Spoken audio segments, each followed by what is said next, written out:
Yes people, in this video we're going to be covering bootlegs. Now for starters, what is a bootleg? Well, it's essentially an unauthorized, unofficial remix of a song. Bootlegs are normally made without stems, meaning to say that not the individual channels of the song, such as the bass, the drums, etc. But normally they're made using just the song, or maybe the a cappella and instrumental. So you might have seen from the slightly clickbaity title that I think making bootlegs is easy, or can be easy should I say, and I stand by that. And hopefully after this video, you'll see why I stand by that. Now when it comes to bootlegs in drum and bass, there's normally one of two categories that a bootleg can be put into. So the first category, I'll name the cut and swap.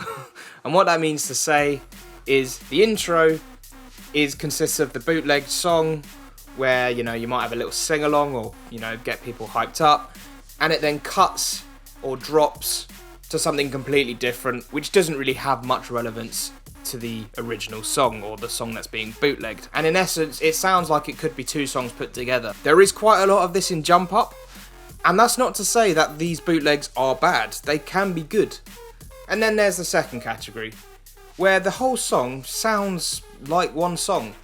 The drop sounds similar to the intro. In this category, I tend to find there's lots of kind of liquidy kind of bootlegs. So what we're going to be doing in this video is breaking down bootlegs in both of these categories. We'll start with a cut and swap, which is going to be a jump up tune, shocker. And then we'll go into the category where the bootleg sounds more like one tune as opposed to cut and shut. And the example in this category will be more of a liquid type tune. But anyway, I'm hoping that this video can be of use. If it is of use, please do consider liking, commenting and subscribing and all the other generic YouTube stuff.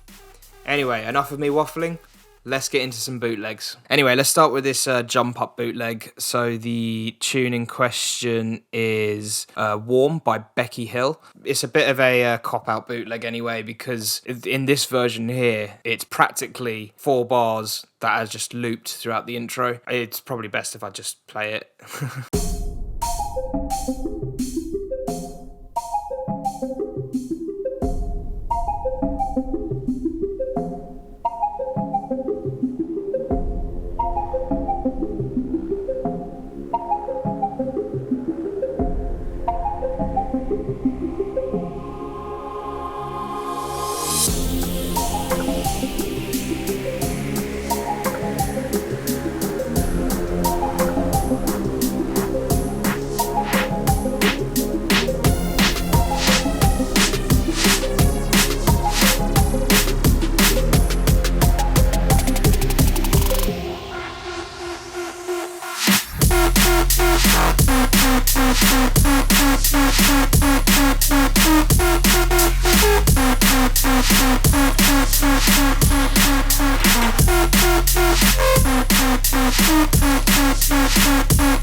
Okay, so let's dissect this. So, as I mentioned, it's pretty much 8 bars or 4 bars, whatever it is, on a loop, which is this synth here. I mean, this has just been sped up. So I think the original tune's at 140 or something around 140. But I have bounced it because my old laptop couldn't hack it. I did actually try it with the vocal element, so this would have made it more bootleggy, I guess. Behind gray clouds is blue sky. But Behind gray clouds is blue skies and sun. I don't know, something wasn't fitting right for me. And to be honest, with a lot of my music, I design it for DJing. So it would have been better to have that vocal part not in this kind of build-up, I guess. But that's just how it goes. So as you can see here, this intro is just this 8 bars put in on essentially another tune. So if we have the vocals on the actual original tune muted, you can hear all this stuff just happening in the background. Now this kind of stuff here I put in wouldn't be necessary, But again, when I was just making this tune, if I just play the original on its own without this intro stuff, oh, go on, vocal that needs to be muted, and that needs to be muted as well, doesn't it? It just sounds empty. It just sounds like something's missing, so I added that. But yeah, this is what I mean by a cut and swap. So we've got this original tune here, and then it just goes into this jump up nonsense, which has no relation to the intro. And the only other times the original song is heard is, I mean, we've got, what is that, 2 bars or 4 bars? That's 2 bars before the second half of the drop, so it's just, oh, I'd muted it, whoops. It's just basically this from a choir. But then we have a similar sort of thing happening towards the end of the drop where we hear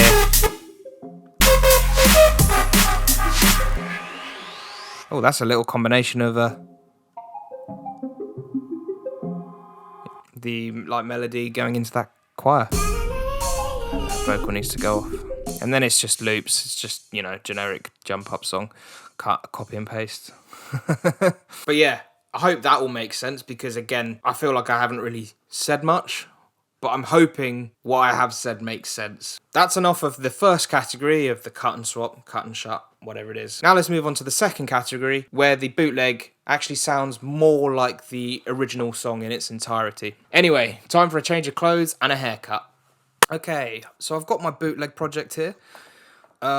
It's a bootleg of Inner Light by Elderbrook and Bob Moses.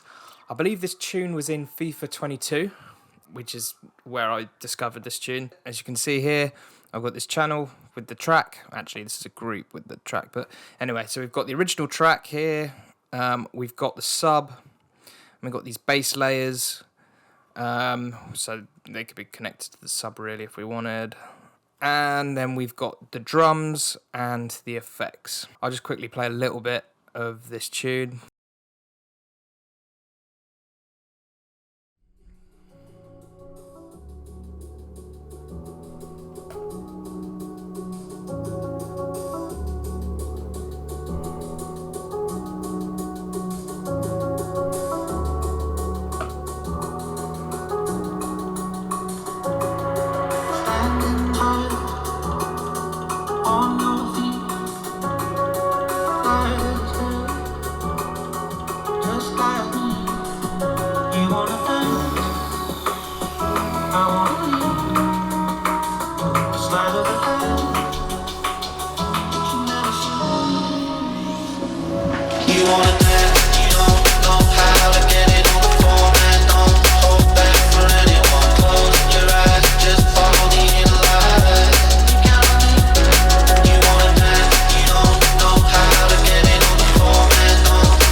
That's all I'll play for now, but let's just dissect what I've just played. Okay, so I just quickly want to go over the arrangement of the tune. So on this first track here, this is the tune in its original arrangement, and I've tried to colour code things just so you can have an idea of where things are. So intro is white, where the vocal starts, that's in like cyan, turquoise, etc., etc.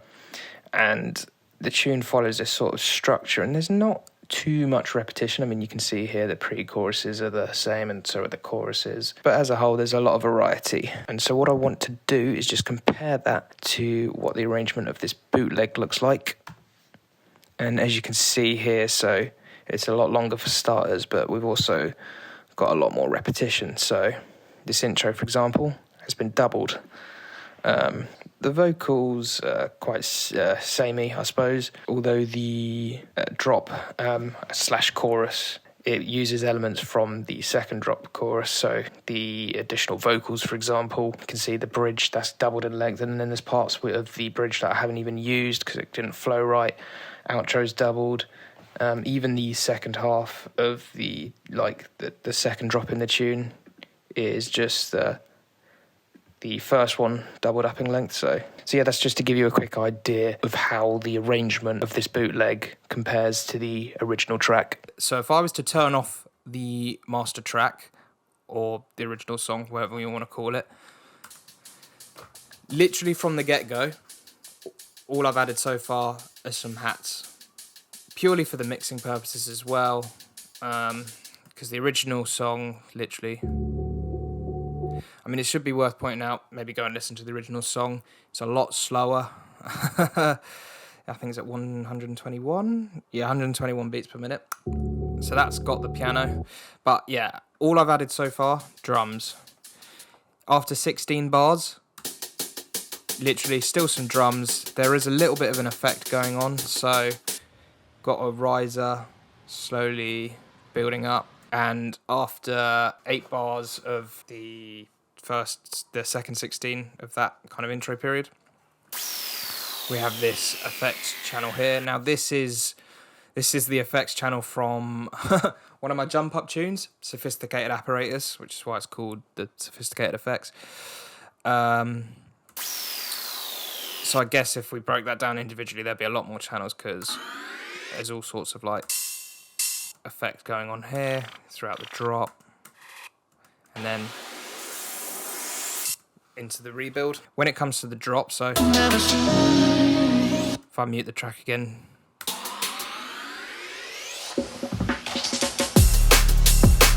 now we actually start getting some drum and bass elements I've added.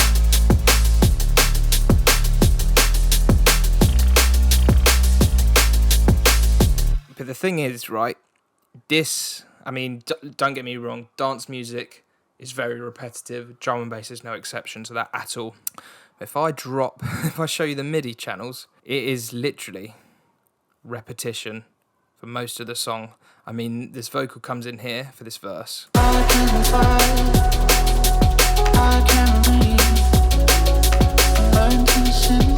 Repetition, repetition, repetition. Apart from this little kind of breakdown, so the song has this part here.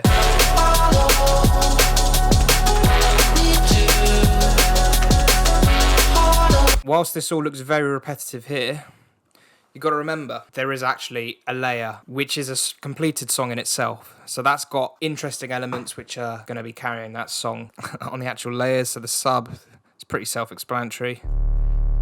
It's my go-to sub, I imagine. Yep, the build sub. Got a send and return for some distortion. So that's just, again, adding a bit of a layer to it. Bass layers. These are, again, just like layers. And we're not talking bass layers like Slips, Spider, Blue Bomber. We're talking production. Anyway, so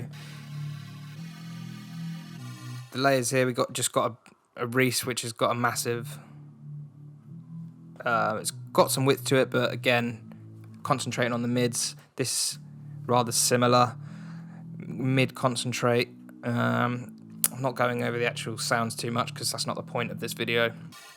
And then again, this layer, which is kind of an airy one. It's using Razor on Reactor. I love Razor. It's a fantastic plugin. And then this is also going to this fuzz layer,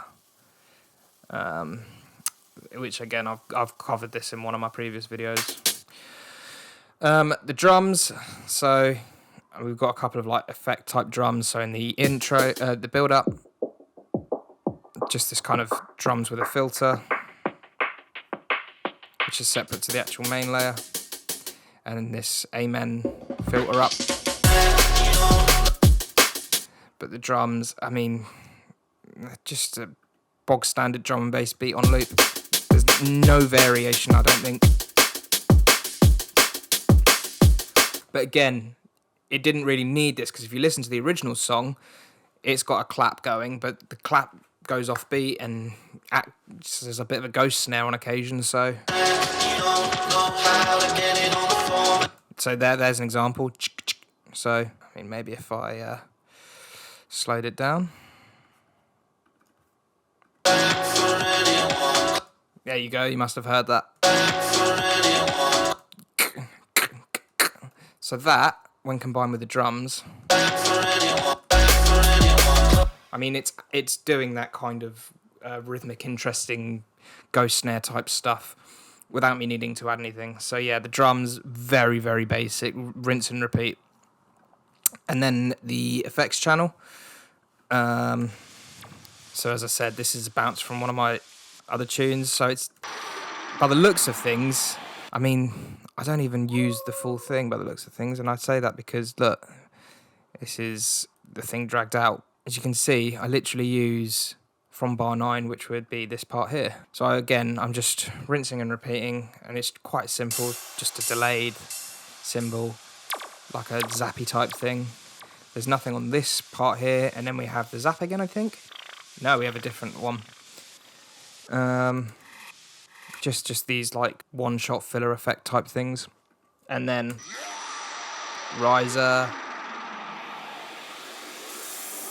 Back into that that's a ride. Back into the cymbal and looping. And then, I mean, this is just a bog standard downlifter, and then this goes into an uplifter, doing the same thing, and then again when it comes to the drop. And again, as you can see, it is just a case of rinse and repeat. So even like back here, it's back at the start, and then just concentrating on the good stuff here. So that's a very brief overview, I guess, and also is forming the reason of why I think making a drum and bass bootleg is easy. I mean, there's a couple of ways you could approach that. Like, I've seen people's production files for bootlegs where there's thousands, well, not thousands, but loads of channels, lots of different automation, interesting things happening, to the point where it might not even sound like the original tune. But yeah, I do think making a drum and bass bootleg, especially something like this, is relatively easy if you choose a song which has got a solid foundation from the get-go. As long as you can find the right vibe. So this has got the good vibe because it's got that vocal part, it's got that melody, like sing-along part. It's just a good tune all round. It's got the atmospheric vibes. Yeah, realistically, I've not had to do much to this track. I believe making drum and bass bootlegs is easy, as long as you, 1, have the right song to start with, and 2, use the right elements to go with it. There you go, there's 2 of me on your screen right now because I didn't record a proper outro when I did this video, whenever it was. So here I am to say, massive thank you for watching. As I mentioned earlier, if you found this content useful, please do consider liking, commenting, subscribing, and all the other generic YouTube stuff. If there's any sort of trick and tip videos or tutorials or anything like that you want to see, please do let me know in the comments and I'll try my best to get them done. And anyway, until next time, I'll see you later.